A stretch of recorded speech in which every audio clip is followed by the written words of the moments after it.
Morning friends, how are you. तो दोस्तों, general studies की सीरीज़ में ये हमारा पहला वीडियो है।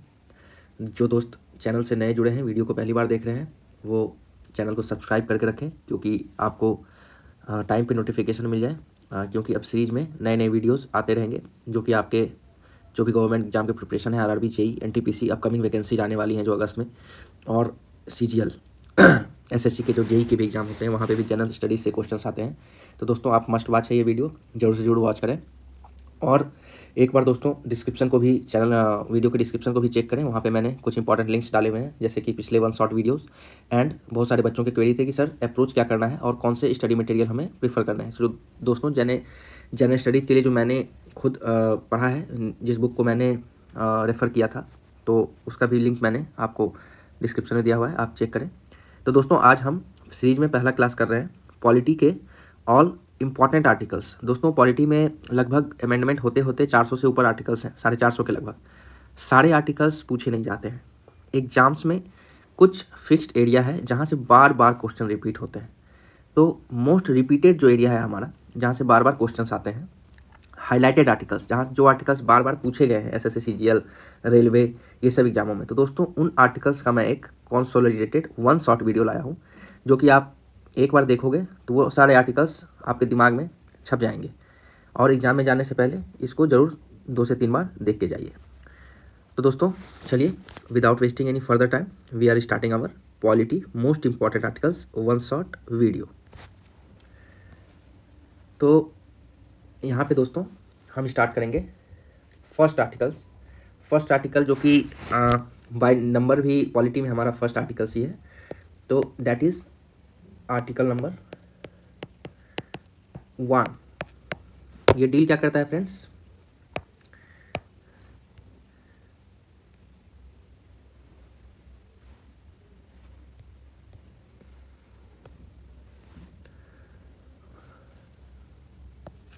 Article 1, it deals with unions and territory of India. हमारे इंडिया में जितने भी यूनियंस हैं और टेरिटरी हैं, सारे मिला के उनसे डील करता है आर्टिकल 1। बस आप मोटा मोटा ये याद रखेंगे तो ऑप्शंस को आप मार पाएंगे इजीली, क्योंकि ऑप्शंस में, चारों ऑप्शंस में दिए हुए रहेंगे किससे डील करते हैं। नेक्स्ट है दोस्तों आर्टिकल 3। ये डील क्या करता है दोस्तों? न्यू स्टेट्स फॉर्मेशन, नए स्टेट का बनाया जाना and alteration of boundaries, existing state के बाउंड्री को अल्टर करना। आप बार बार देखते होंगे दोस्तों, नए स्टेट क्रिएट हो रहे हैं, जैसे कि बिहार झारखंड अलग हुआ, आंध्र प्रदेश तेलंगाना अलग हुआ। तो ये क्या हो रहा है? अल्टरेशन ऑफ बाउंड्रीज में आ रहा है, और न्यू स्टेट फॉर्म भी कर रहे हैं। तो ये सब हमेशा चलते रहते हैं। तो ये सब आर्टिकल्स हाईलाइटेड होते हैं दोस्तों, पूछे जाते हैं। Next article 13। यहाँ क्या है दोस्तों? Law inconsistent with FR, fundamental rights. यहाँ पे क्या है? जो लॉ डेरोगेटरी है, इनकंसिस्टेंट है with respect to fundamental rights, वो इटसेल्फ नल एंड वॉइड हो जाते हैं। क्या हो जाते हैं? नल और वॉइड। आप दोस्तों हो सके तो एक पेन पेपर लेके नोट भी करते चलिए, इससे यादाश्त आपका बढ़ेगा। पीडीएफ से दोस्तों क्या होता है कि आप पीडीएफ डाउनलोड कर लेते हो, फिर पढ़ते हो नहीं पढ़ते हो, ये एक डिपेंड करता है। मगर जब आप लिखते रहते हो साथ में, कितना टाइम लगेगा? आधे घंटे के अंदर सारा काम हो जाएगा आपका। तो आप साथ साथ आपका याद भी होते चला जाता है। तो जो भी लॉज जो हैं इनकंसिस्टेंट होते हैं फंडामेंटल राइट्स के साथ, वो नल और वॉइड ऑटोमेटिक हो जाते हैं। तो आर्टिकल 13 बहुत इंपॉर्टेंट है फ्रेंड्स, पूछा जाता है। नेक्स्ट क्या है फ्रेंड्स? आर्टिकल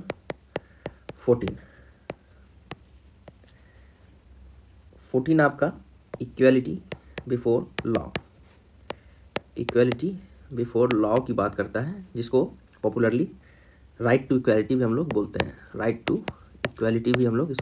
हैं। नेक्स्ट दोस्तों, दैट इज आर्टिकल 15। इसको कहते हैं दोस्तों पीओडी का मतलब क्या है? याद करने का तरीका है दोस्तों, प्रोहिबिशन ऑफ डिस्क्रिमिनेशन। किस चीज़ का discrimination? Discrimination of R square CSP। ये ट्रिक है दोस्तों, याद रखें। POD का मतलब आर स्क्वायर CSP, मतलब प्रोहिबिशन ऑफ डिस्क्रिमिनेशन। डिस्क्रिमिनेशन किसका?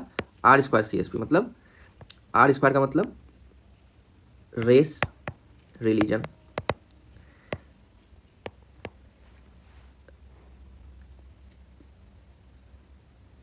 C से आपका हो जाएगा कास्ट, S से हो जाएगा सेक्स, और P से place of birth.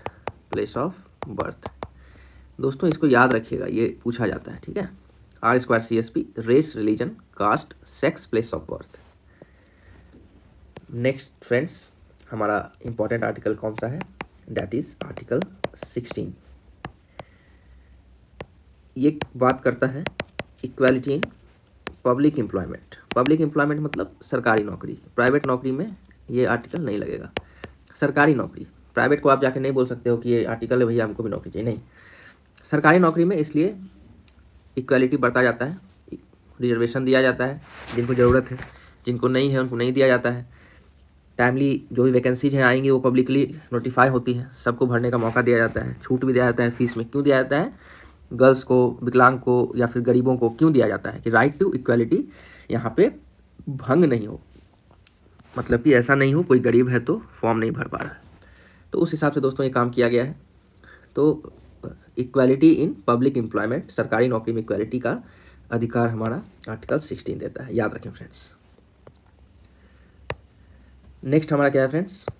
Important article, article 17। Article 17 बात करेगा, वेरी इंपॉर्टेंट दोस्तों, very important, abolition of untouchability. Abolition of untouchability ये क्या है दोस्तों? छुआछूत जिसको कहते हैं, छुआछूत, इससे छुटकारा दिलवाने वाला आर्टिकल यही है। अगर कोई इसको किसी भी फॉर्म में प्रैक्टिस करता है, he is liable to be behind the bars. Okay, तो ये इंपॉर्टेंट है, very important friend, evolution of untouchability, ये याद रखेंगे आप। नेक्स्ट हमारा आर्टिकल कौन सा है फ्रेंड्स? 18। मिलता जुलता नाम है, ये एवोल्यूशन ऑफ अनटचेबिलिटी है, और ये है आपका एवोल्यूशन ऑफ टाइटल्स। जैसे पहले के ज़माने में होता था ना, राजा, महाराजा, धीराज, श्री श्री, 108 ऐसे कुछ, तो वो अब नहीं होगा। आप इंडियन टेरिटरी के अंदर ये टाइटल्स लगा के घूम नहीं सकते हो, आप प्रचार नहीं करवा सकते हो। तो दोस्तों आर्टिकल 18 याद रखें, it deals with evolution of titles. Now the next article, article 19। देखिए दोस्तों, सर्टेन राइट्स टू फ्रीडम, मतलब राइट टू फ्रीडम का मतलब यहाँ पे 6 राइट होते हैं एक्चुअली में, जिसको ABCDEFG ये पे बांटा गया है। इसको मैं दोस्तों डिटेल में डिस्कस कर देता हूँ, क्योंकि ये सारे ही इसके सब पार्ट्स जो हैं, इसके सारे सब पार्ट्स बहुत इंपॉर्टेंट है, क्वेश्चन आते हैं। राइट टू फ्रीडम, आज़ादी, किस किस चीज़ों की आज़ादी, तो वो इसके सब पार्ट्स में है। जिसमें कि 19A इसकी बात करता है। 19A बात करता है speech and expression, speech and expression, freedom of speech and expression. आप बोल सकते हो, खुद को एक्सप्रेस कर सकते हो इंडियन टेरिटरी के अंदर, कोई रोकेगा नहीं आपको। मगर ऐसा नहीं कि एक्सप्रेशन देने में सब्जेक्ट, इसमें क्या लिखा है? Subject to non violation of moral order, ठीक है। ऐसा नहीं कि गाली गलौज कर रहे हो माइक पे, तो वो आपका फ्रीडम नहीं है। Right to be, part A, part B क्या कह रहा है? पीसफुल असेंबली, आप कहीं पे खड़े होकर पीसफुली बातें कर सकते हो, कोई दिक्कत नहीं उसके लिए। 19C क्या कह रहा है दोस्तों? एसोसिएशन, मतलब आप एक एसोसिएशन बना भी सकते हो और एसोसिएट होकर कुछ डिस्कशन भी कर सकते हो। सब्जेक्ट टू दी, मतलब ऐसा नहीं हो कि नेशन के इंटरेस्ट में होना चाहिए, नेशन के अपोजिट कोई बातें नहीं होनी चाहिए। नेशनल इंटरेस्ट के अपोजिट अगर कोई काम करोगे एसोसिएशन बना के, तो वो लीगल नहीं होगा और आप नप जाओगे, मतलब जेल चले जाओगे। ये सारे राइट्स जो हैं दोस्तों, right to freedom, subject to morality and public order and national interest, ये तीनों के सब्जेक्ट है। मतलब ऐसा नहीं है कि इन तीनों को भंग करके आप ये राइट का फ़ायदा उठा सकते हो, नहीं। आपको मॉरल ऑर्डर को भी ठीक रखना पड़ेगा, ऐसा नहीं कि गाली गलौज कुछ कर रहे हो। नेशनल इंटरेस्ट को भी देखना पड़ेगा कि नेशन के खिलाफ तो कुछ काम नहीं कर रहे हैं फ्रीडम लेके।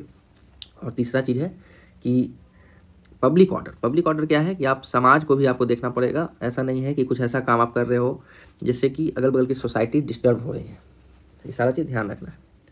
19D क्या बात करता है दोस्तों, ये मूवमेंट की बात करता है, right to movement throughout the India.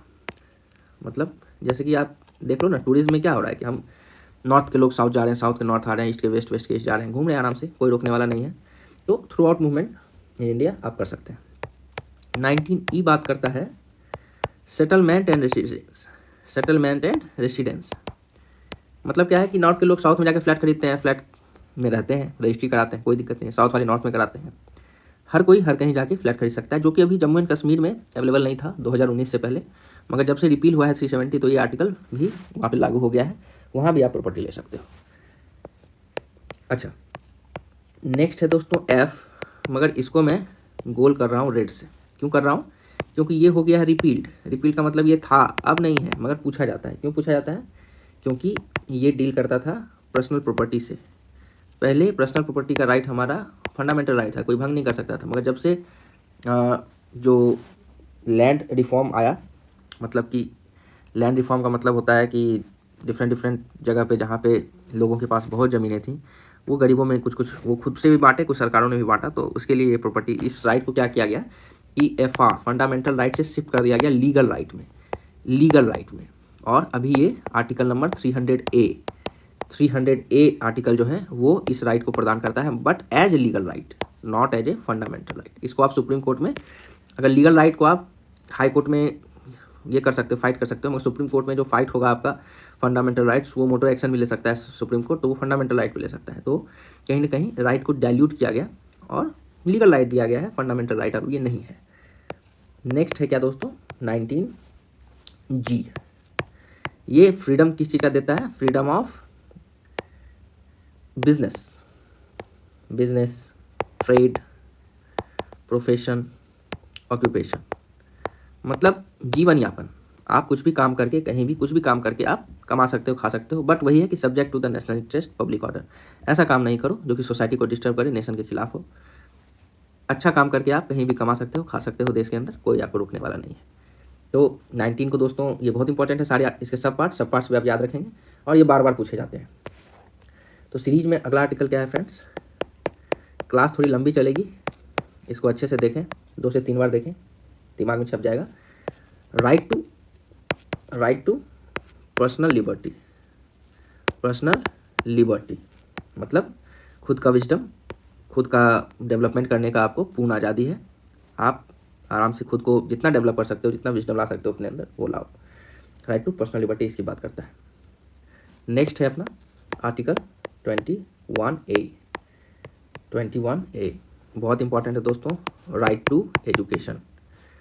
Right to education, एक वीडियो और आएगा जहाँ पे अमेंडमेंट की बात करेंगे दोस्तों, कि किस अमेंडमेंट से कौन सा आर्टिकल लाया गया। जैसे भी ये भी जो आर्टिकल है ये एक अमेंडमेंट के थ्रू आया है, इसलिए 21A दिख रहा है आपको, बीच में इसको डाला गया है।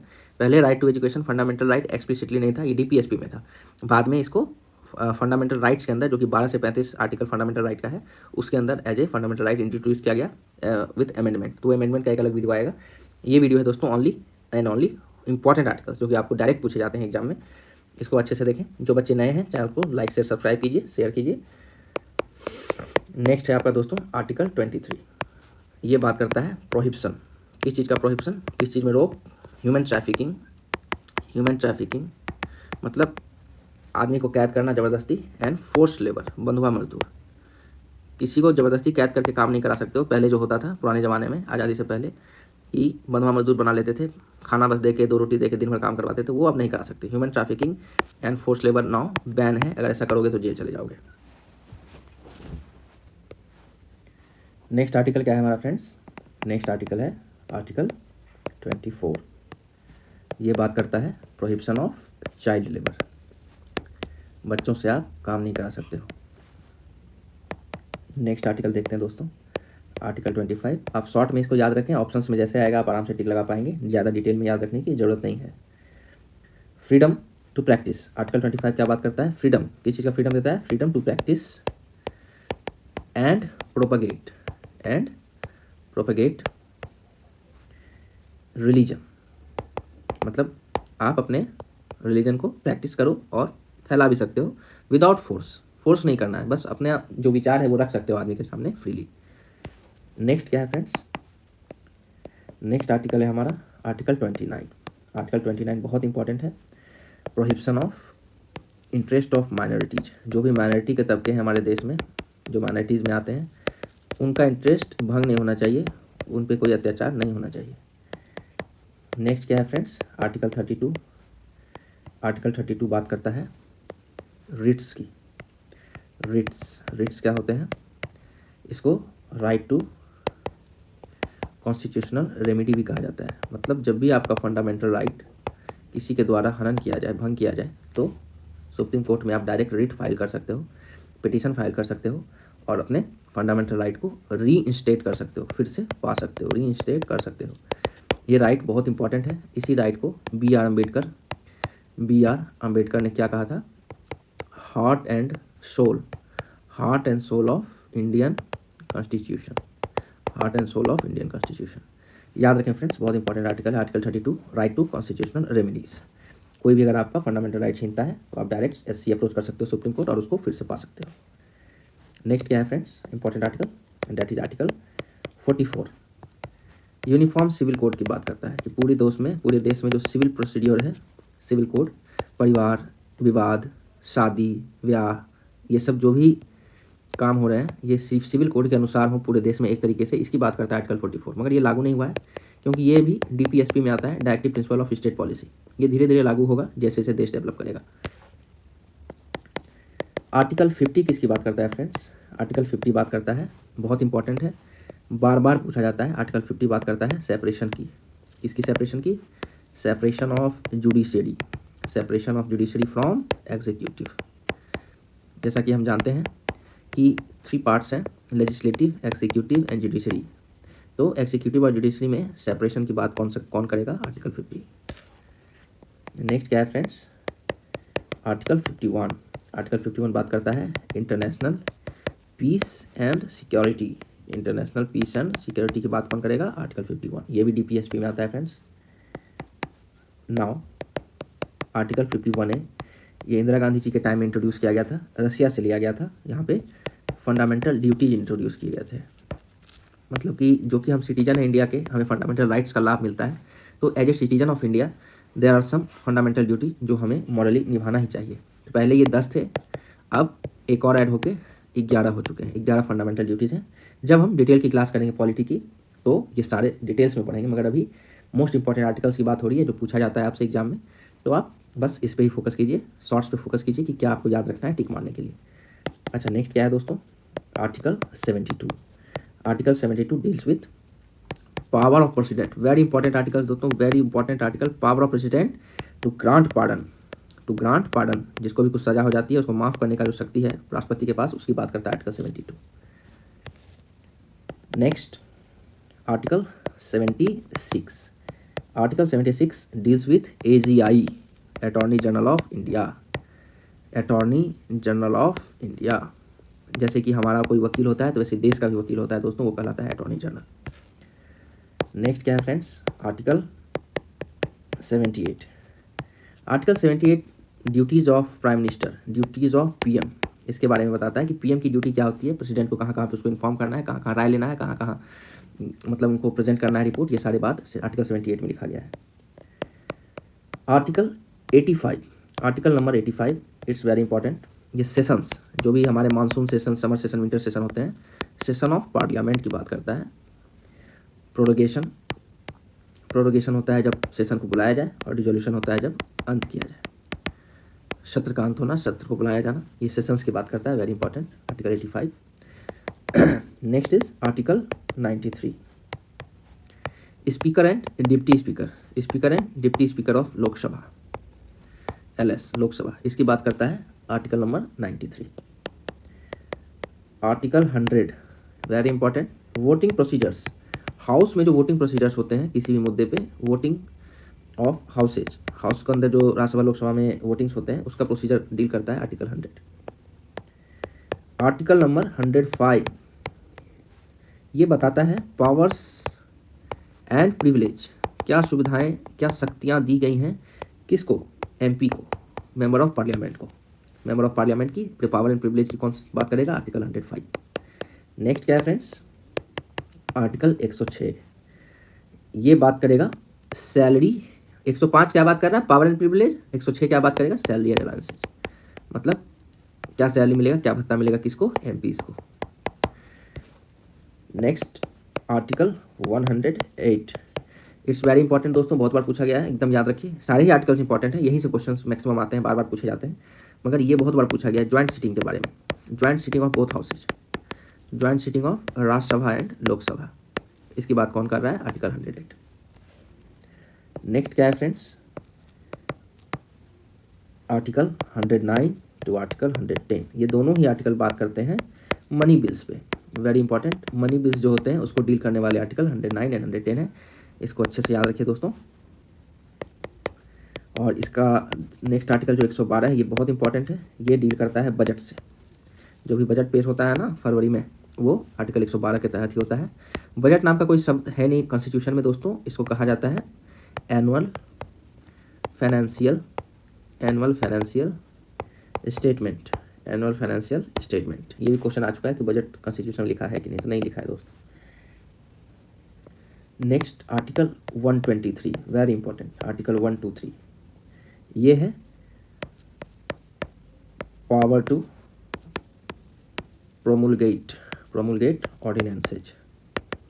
मतलब जब पार्लियामेंट सेशन में नहीं हो तो ये एक्स्ट्राऑर्डिनरी पावर दिया गया है प्रेसिडेंट को कि आप किसी भी ऑर्डिनेंस को पास कर सकते हैं, लॉ बना, मतलब कि नियम बना सकते हैं। प्रेसिडेंट का लॉ है ये, प्रेसिडेंट को ये पावर दिया गया है 123 के तहत। नेक्स्ट आर्टिकल क्या है फ्रेंड्स? आर्टिकल 127। ये बात करता है अपॉइंटमेंट ऑफ एड हॉक जजेज। मतलब जो रेगुलर नहीं है, एड हॉक। जब प्रेशर बढ़ता है तो एड हॉक जजेज को अपॉइंट किया जाता है। कहाँ पे? In supreme Court. Appointment of ad hoc जजेज in supreme Court, article 127। Next is article 139। SC power to issue writs. ये सुप्रीम कोर्ट के पास भी पावर होता है दोस्तों कि वो सुओ मोटो किसको कहते हैं दोस्तों? Suo motu. ये शब्द है खुद से, इसका हिंदी होता है खुद से, विदाउट एनी रिक्वेस्ट। खुद से एक्शन ले सकता है सुप्रीम कोर्ट, और सुओ मोटो रिट्स किसी के ऊपर मतलब लागू कर सकता है, भाई रिट्स इशू कर सकता है कि आप ये काम क्यों कर रहे हो, इसका जवाब दो, सो कॉज दो। नेक्स्ट है फ्रेंड आर्टिकल 141। एससी लॉज, मतलब सुप्रीम कोर्ट के द्वारा बनाए गए लॉ जो कि ऑन ऑल कोर्ट्स और जितने भी सबऑर्डिनेट कोर्ट्स हैं उस पर बाइंडिंग है। ऐसे लॉ जो बनाए गए सुप्रीम कोर्ट के द्वारा जो कि सारे सबऑर्डिनेट कोर्ट्स पे बाइंडिंग है। इंपॉर्टेंट है दोस्तों, ये भी याद रखें। Article 141। Next is article 148 to 149। ये डील करता है दोस्तों कैग के बारे में। कैग हमारे देश के ऑडिटर हैं, top most auditor, controller and auditor general. इससे डील करता है आर्टिकल 148 टू 149। नेक्स्ट क्या है friends? Article 155। Appointment of governor. Appointment of governor की बात करेगा आर्टिकल 155। जैसे देश में प्रेसिडेंट हैं तो स्टेट में गवर्नर अपॉइंट किए जाते हैं दोस्तों। आर्टिकल 161 ये डील क्या करता है फ्रेंड्स? पावर ऑफ, जैसे कि प्रेसिडेंट था तो यहाँ गवर्नर हो जाएगा, power of governor to grant pardon. Next article 165 that is advocate general. जैसे कि देश के जो होते हैं ऑडिटर जनरल होते हैं, वैसे ही स्टेट के जो वकील होते हैं उसको एडवोकेट जनरल ऑफ स्टेट कहा जाता है। नेक्स्ट क्या है फ्रेंड्स? आर्टिकल 167। हमने एक आर्टिकल पढ़ा था ऊपर जो कि बताता था ड्यूटीज़ ऑफ पीएम, तो ये बताएगा ड्यूटीज़ ऑफ सीएम। स्टेट के जो चीफ मिनिस्टर होते हैं उनका क्या ड्यूटी है गवर्नर के तहत, गवर्नर को उनको क्या रिपोर्ट देना है, क्या बताना है, क्या राय लेना है, ये सारा आर्टिकल 167 बताएगा। नेक्स्ट इंपॉर्टेंट आर्टिकल है दोस्तों आर्टिकल नंबर 224। वहाँ पे हमने सुप्रीम कोर्ट में बात किया था कि एडहॉक जजेज की अपॉइंटमेंट कैसे होती है, तो ये बात करेगा आर्टिकल 224 अपॉइंटमेंट ऑफ एडिशनल जजेज। कहाँ पे? एडिशनल जजेज at High Court, SC High Court. अगला इंपॉर्टेंट आर्टिकल कौन सा है फ्रेंड्स? Article number 224A। इसमें एक इम्पॉर्टेंट बात है, ये बार बार पूछा भी जाता है कि रिटायर्ड जजेज जो होते हैं, जो कि रिटायर्ड जजेज हैं, उनका रीअपॉइंटमेंट किया जाता है, उससे डील करता है आर्टिकल 224A। कहाँ? Reappointment in SC high court, not in supreme court. Next article, important article is article number 226। Power of high court to issue Ritz.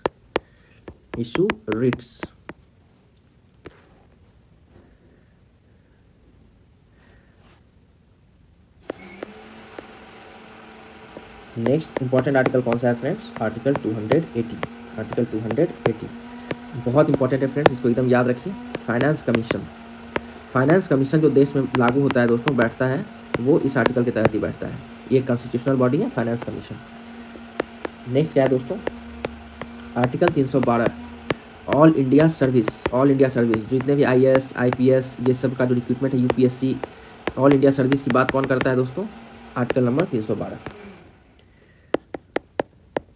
Article number 324 बहुत बार पूछा गया है, इलेक्शन कमीशन से डील कौन सा करता है? Article number 324। उसके बाद क्या है दोस्तों? आर्टिकल 335। ये डील करता है जो भी माइनॉरिटीज हैं, SC and ST claims to service में और किसी पोस्ट पे प्रमोशन में, ये सब क्लेम जो SC ST का होता है, ये सारा इस आर्टिकल में बताया गया है कैसे क्या इसका रूल्स है। अगला है दोस्तों article number 343। It's very important, याद रखें। ऑफिशियल लैंग्वेज की बात करता है, ऑफिशियल लैंग्वेजेस की बात करता है आर्टिकल 343। अभी हमारे कितने ऑफिशियल लैंग्वेज हैं? 22। नेक्स्ट क्या है दोस्तों? आर्टिकल 352। ये बात करता है नेशनल इमरजेंसी की। इसके बाद दोस्तों एक इम्पॉर्टेंट आर्टिकल और भी है, आर्टिकल 356, जो कि बात करता है प्रेसिडेंट रूल की, जो भी किसी स्टेट किसी एरिया पे लगता है। नेशनल इमरजेंसी पूरे देश पे लगेगा, प्रेसिडेंट रूल किसी एरिया किसी टेरिटरी पे लगेगा। और आर्टिकल 360 जो है दोस्तों, वो बात करता है फाइनेंशियल इमरजेंसी की। फाइनेंशियल क्राइसिस जब कभी देश में आ जाए तो फाइनेंशियल इमरजेंसी लग जाता है। तो फाइनेंशियल इमरजेंसी की बात कौन करेगा? आर्टिकल 360। ये क्वेश्चन एक बार आया था कि क्या इंडिया में कभी फाइनेंशियल इमरजेंसी लगा है? तो आप लगाएंगे नो, इंडिया में आज तक फाइनेंशियल इमरजेंसी की कंडीशन नहीं आई है। नेक्स्ट इंपॉर्टेंट आर्टिकल क्या है दोस्तों? आर्टिकल 368। ये बहुत इंपॉर्टेंट है। अभी जम्मू एंड कश्मीर वाले में भी आपने देखा था कि कैसे अमेंड किया जाता है कॉन्स्टिट्यूशन को, पार्लियामेंट का क्या पावर है इसमें। Power of parliament amend constitution में बदलाव लाने की शक्ति जो कि पार्लियामेंट को दी गई है, उसकी बात करेगा article 368। Very important. Last but not the least, article 370 हमारे इस सीरीज का ये लास्ट आर्टिकल है जो कि वेरी इंपॉर्टेंट है। ये बात कर रहा है टेम्पोररी प्रोविजंस। ये 2019 में दोस्तों रिपील हो चुका है, 2019 में रिपील हो चुका है, ये ख़त्म कर दिया गया। मगर ये पढ़ा इसलिए रहा हूँ क्योंकि ये इस तरीके से भी पूछा जाता है कि कौन से आर्टिकल को हटाया गया था जम्मू एंड कश्मीर को स्टेट का दर्जा, मतलब कि यूनियन टेरिटरी का दर्जा, यूटी बनाया गया ना जम्मू एंड कश्मीर को, तो यूटी का दर्जा देने के लिए, तो इसी आर्टिकल को हटाया गया था 2019 में, अक्टूबर-नवंबर में। तो temporary provisions with respect to JNK ये लागू होता था वहाँ पे। टेम्पोररी प्रोविजंस में बहुत सारी चीज़ थी, वहाँ शादी करना ये था, वहाँ का रेसिडेंशियल लेना ये था, प्रॉपर्टी नहीं खरीद सकते थे, बहुत सारा बात था, तो वो हट चुका है। तो यही वो आर्टिकल था, इसलिए मैं इसको डील किया हूँ। तो दोस्तों आशा करते हैं कि आपको ये वीडियो बहुत अच्छा लगा होगा। इस वीडियो को 2 से 3 बार देख के जाएं। किसी भी गवर्नमेंट एग्जाम में दोस्तों पॉलिटी से ये हाईलाइटेड आर्टिकल्स हैं, बार बार पूछे जाते हैं। तो मिलते हैं किसी नेक्स्ट इन्फॉर्मेटिव वीडियो में, आपके साथ जुड़े रहिए तब तक चैनल से।